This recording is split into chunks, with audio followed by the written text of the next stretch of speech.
Shalom et bienvenue dans ce deuxième cours. Alors la fois dernière, nous avons exploré les origines fascinantes de l'hébreu biblique. On a découvert aussi un peu les bases en fait de son alphabet consonantique.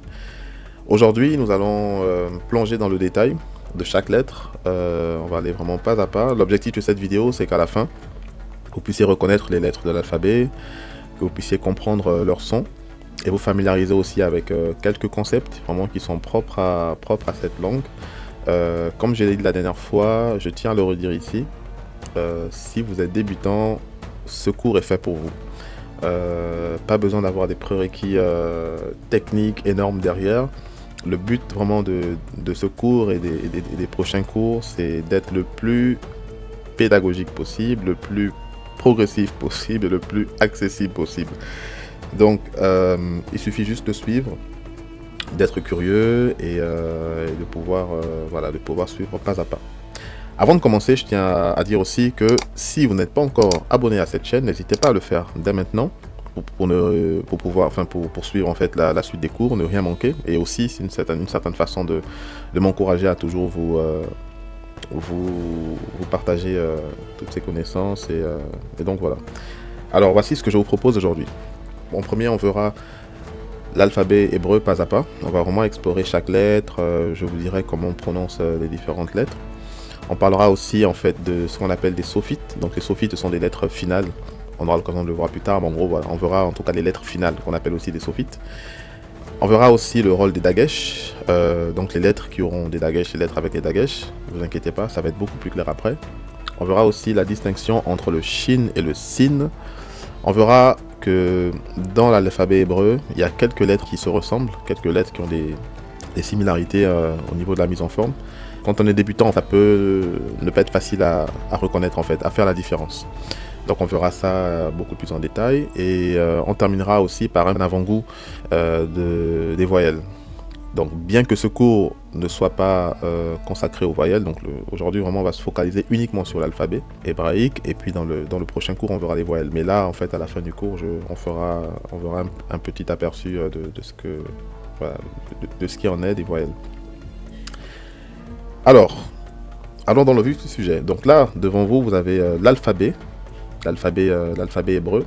Donc là l'alphabet hébreu, comme on l'a dit, c'est vraiment 22 lettres consonantiques, donc c'est uniquement en fait des consonnes. Et je tiens vraiment aussi à dire une chose importante, c'est que ce cours va vraiment être le fondement de tout le reste des cours. Donc si vous n'avez pas saisi quelque chose, si à la fin du cours vous ne maîtrisez pas les voyelles, ou du moins voilà, si vous sentez que vous avez encore besoin de revenir là-dessus, je vous conseille vraiment de le faire, de vraiment prendre du temps sur cette vidéo, quitte à resuivre plusieurs fois. Sinon, vous n'allez rien comprendre pour les prochaines vidéos. Donc, vraiment prenons le temps ensemble à vraiment reconnaître les lettres. Ok, donc, on va aller dans le vif du sujet. Donc, comme je l'ai dit, l'alphabet hébraïque, c'est en fait 22 lettres. Et donc, ça se lit de la droite à la gauche. Donc, ici, vous avez la lettre Aleph. C'est la première lettre de l'alphabet. Donc, l'objectif ici, c'est de pouvoir reconnaître les formes des lettres, mais aussi de pouvoir les prononcer. Ça vous permettra, dans une phrase, de reconnaître le rôle que joue chaque lettre. Donc, ici, on a la première lettre qui est Aleph. C'est une lettre qui est assez particulière parce que c'est une lettre muette. Ça veut dire que dans une phrase, dans un mot, cette lettre, en fait, si elle n'a pas de voyelle, elle ne sera pas lue en général. En général, franchement, le Aleph, c'est vraiment une lettre muette. C'est pourquoi vous voyez qu'ici, je n'ai pas mis de prononciation particulière. Enfin, vous comprendrez mieux beaucoup plus tard enfin, dans ce cours. Mais voilà, il faut retenir une chose, Aleph, c'est une lettre muette. Donc on a le Aleph, ensuite on a la lettre Bet. Donc c'est ce que vous pouvez voir ici. Et donc j'ai mis un mot, à chaque fois je mets des équivalents des mots en français pour que vous puissiez savoir comment prononcer, avoir la bonne prononciation en hébraïque. Donc la lettre Bet, c'est le son B comme dans bain. Ensuite on a la lettre Gimel. Ok, c'est la lettre Gimel et c'est le son G comme dans gare. Ensuite on a la lettre Dalet, c'est le son D, voilà, comme dans danse, comme dans danser. Ensuite on a la lettre He, Alors c'est un ré un peu particulier, il n'est pas très fort. Donc c'est en fait le H ici, il est très subtil, donc comme dans héros. Donc ça c'est la lettre E. Ensuite on a la lettre Vav, donc c'est le son V, comme dans vase. Ensuite on revient ici, puisqu'on lit de la droite à la gauche. Ça c'est la lettre Zaïn. Zaïn, et c'est le son Z, comme dans Zo. Ici on a la lettre Chet. Chet. Et en fait, c'est un peu comme le mot allemand, enfin, je suis pas très bon en allemand, hein, je vous rassure, mais pour ceux qui connaissent un peu l'allemand ou l'espagnol, il y a ce son r. C'est comme s'il y avait une sorte de R, mais un mélange de H, du R, etc. Donc c'est vraiment le son r. C'est un peu comme un H, mais donc ça se lit chet, comme dans Bach, ici, tout en bas. Bach, en fait, c'est un mot allemand. Donc c'est ça, le son chet. C'est vraiment à distinguer avec le E ici en fait. Donc ici c'est un E et là c'est le chet. Ensuite on a la lettre tête. C'est le son T, comme dans table. Ici nous avons la lettre Yod, comme le Y dans yaourt. Ici nous avons la lettre Kaf, comme dans car. Ok. Alors ici vous voyez qu'il y a deux lettres. Ne vous inquiétez pas, on reviendra là-dessus plus tard en fait. Mais pour vous donner un petit aperçu, les deux en fait c'est Kaf. Ok. Ça c'est le son K. C'est le son K. La différence entre les deux, c'est que la lettre, ce que vous voyez ici, en fait, c'est la lettre normale. Et ce que vous voyez là, en fait, c'est ce qu'on appelle la lettre finale. Ok. Au début, je vous disais de cette introduction qu'il y a des lettres en hébreu. Je sais pas si d'ailleurs je l'ai dit, mais c'est pas très grave. Il y a des lettres en hébreu, voilà. Lorsque ces lettres se retrouvent en fin de mot, ça change de forme. Ne vous inquiétez pas. Ne vous dites pas, mince, ça va être compliqué. Non, vous inquiétez pas, ça va être très clair à la fin. Ok. Donc, il y a 5 lettres comme ça, mais on le verra après, ok. Il y a 5 lettres en fait. Lorsque ces lettres se retrouvent en fin de mot, ça change de forme. Je vous prends un exemple terre à terre, ok. Alors, supposons que, alors bien que ça n'existe pas en français, mais disons que la lettre, allez, ici par exemple, je vais prendre quelle lettre? Par exemple, la lettre B, ok, dans hébreu ici, d'accord. On a la lettre B. Bah, dites-vous que la forme de la lettre B, toutes les fois que le B va se retrouver à la fin d'un mot, bah, ça va changer de forme. Ça n'aura plus la forme qu'on connaît aujourd'hui comme le B, mais ça aura une forme un peu différente. Bah, en fait, c'est pareil. En hébreu, il y a 5 lettres comme ça, en fait. Donc, Kaf fait partie de ça. On verra ça plus tard, mais... Donc, voilà. Ici, c'est le son Kaf. Toutes les fois que vous verrez cette lettre comme ça, ou comme ça, dites-vous que c'est la lettre Kaf. Et c'est exactement le même son, exactement la même chose. C'est juste que lorsque cette lettre se trouve en fin de mot, ça change de forme. Ne me demandez pas pourquoi, c'est comme ça en hébreu. Ok. Ensuite, nous avons la lettre Lamed. C'est le son L. Donc ici, comme dans la lame, en fait, comme dans l'âme. Ok. Donc ça, c'est la lettre Lamed. C'est l'équivalent du son L. Ici, nous avons la lettre Mem. Donc c'est le son M, comme dans main, la main. Ok. Et pareil, en fait, vous allez voir que... le même a aussi ce qu'on appelle une lettre finale. Donc ça c'est le même de base, normal, donc c'est la lettre M, normal, voilà, peu importe où c'est placé, sauf quand il est en fin de mot. Quand il est en fin de mot, il prend cette forme, ok. Donc, voilà, j'espère que c'est clair, vous inquiétez pas, ça va être beaucoup plus clair après, mais comprenez juste qu'il y a des lettres en hébreu, il n'y en a pas beaucoup, c'est ce qui est intéressant. Lorsque ces lettres se retrouvent en fin de mot, en fait ça change de forme. Ici, nous avons le Nun. Nun, en fait, c'est le N, comme dans neige, par exemple, ok. Et là, pareil, vous voyez, ça, c'est la lettre Nun. Ça, c'est la lettre normale. Et ici, c'est la lettre finale. La lettre finale, son synonyme aussi, c'est... Vous allez souvent entendre parler des sophites. Quand on dit la lettre sophite ou lettre finale, c'est la même chose, en fait. Donc, le Nun aussi a deux formes. Il y a une forme, voilà, pareil, comme je vous l'ai dit tout à l'heure, et une forme normale, et puis une forme, lorsque c'est en fin de mot, ça prend cette forme-là. Là, nous avons la lettre Samek, et c'est le son S, comme dans sable.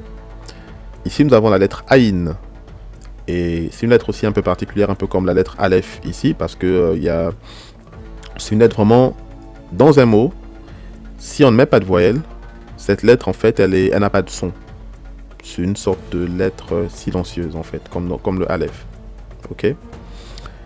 Et là aussi, donc, on a le même principe, la lettre normale et la lettre finale. Donc ça, c'est le son P. Ok. Comme pain. D'accord. Ça a le même son. Mais c'est juste que ça a deux façons, ça a deux formes, comme je vous l'ai dit tout à l'heure. Ici, nous avons la lettre tsadé. Donc la lettre tsadé, c'est le son ts, ts, ts, comme dans tsunami, ok? Ici, nous avons la lettre kof, et comme dans coq. Donc ça, c'est la lettre Q, tout simplement. Et là, ici, nous avons la lettre resh, donc c'est le son R. Par contre, c'est un R un peu particulier. Je crois qu'on retrouve aussi ce R un peu dans l'espagnol, dans l'allemand aussi. C'est le R. En fait, c'est R, mais un peu R. Donc c'est pourquoi on appelle ça resh, resh. La lettre resh. Et donc voilà, donc c'est le son R comme rue, par exemple. Ici, ces deux lettres que vous voyez là, c'est la même chose, c'est la même lettre, ok? La seule différence, c'est qu'en fonction de la position du point, le son est différent, ok? Mais sinon, c'est la même lettre. C'est la lettre shin à la base.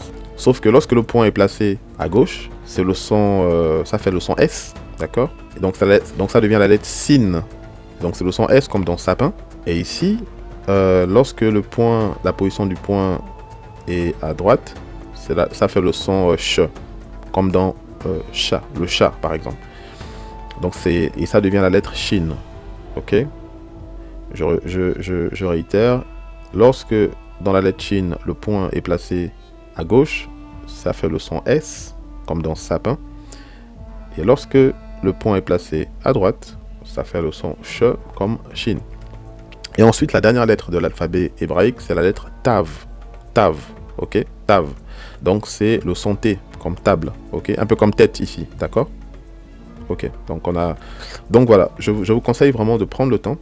D'ailleurs, je pense que je vous partagerai à la fin de cette vidéo, dans les commentaires ou dans la description, je vous partagerai un lien pour télécharger ce visuel, pour que vous puissiez prendre le temps d'apprendre par cœur l'alphabet. Donc voilà, ça c'est vraiment l'alphabet hébraïque. Je vous conseille de vraiment vous entraîner. Ne craignez pas, franchement, vous verrez, c'est très fascinant. Il vous suffit juste de prendre le temps, de temps en temps, de lire. C'est juste 22 lettres. Alors, vous me direz là, au total, il y a 23 lettres. Si on compte bien, vous verrez qu'il y a 23 lettres. Mais en fait, en vrai, c'est 22 lettres. Pourquoi? Parce que le shin, en fait, c'est cette même lettre qui a été doublée. Ok. Dans d'autres littératures, dans d'autres livres ou dans d'autres cours, souvent, vous allez voir que les personnes ne mettent pas les deux shin comme ça, enfin, le shin et le sin à côté. Mais moi, je l'ai mis exprès parce que je voulais que d'entrée de jeu, vous puissiez différencier en fait les deux. Donc, vraiment, prenez le temps de les lire. On va relire ensemble une dernière fois. Donc, ça c'est la lettre Aleph, la lettre Bet, la lettre Gimel, la lettre Dalet, He, Vav, Zayin, Chet, Tet, Yod, Kaf, Lamed, Mem, Nun, Samek, Ayin, P, Sadé, Kaf, Resh, Sin, Shin et Tav. Bravo. Alors, on va passer au point suivant quand même, il faut qu'on avance. Donc c'est ce que je vous disais tout à l'heure. Dans l'alphabet hébreu, il y a des lettres qui changent de forme quand elles se retrouvent en fin de mot. En vrai, on les a déjà vues en fait, mais bon, on va faire un petit rappel ici. Donc c'est la lettre Kaf, vous voyez ici. Comme on l'a dit, ça c'est la lettre Kaf, donc normale, et puis ici c'est Kaf en fin de mot, ok? Donc toutes les fois dans un mot hébreu, vous voyez ça en fin de mot, dites-vous que c'est Kaf. Donc là pareil, on a le même